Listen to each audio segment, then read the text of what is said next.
Here's a small parcel of nice bright crystal material, or bordering on crystal material, from Lightning Ridge, Australia, rules in millimetres. This is seam opal, and it's been wetted. The white that you're seeing there's the light reflecting off the water.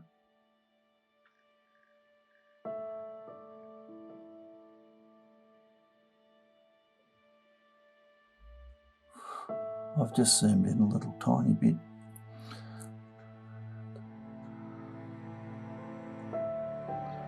Lends itself to inlay perhaps, or you cut it to make pairs of earrings perhaps, or something like that. A couple of bars there, quite thin but very bright. Unfortunately it's on just dark grey material rather than black. If it was black you'd be getting a lot more vibrant colour.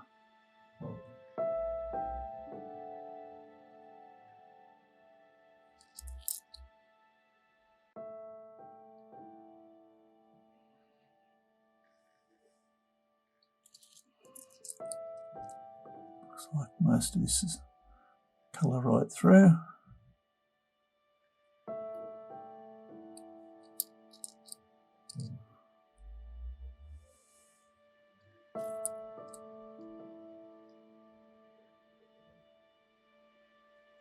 Anyway, hope you've enjoyed looking. Cheers.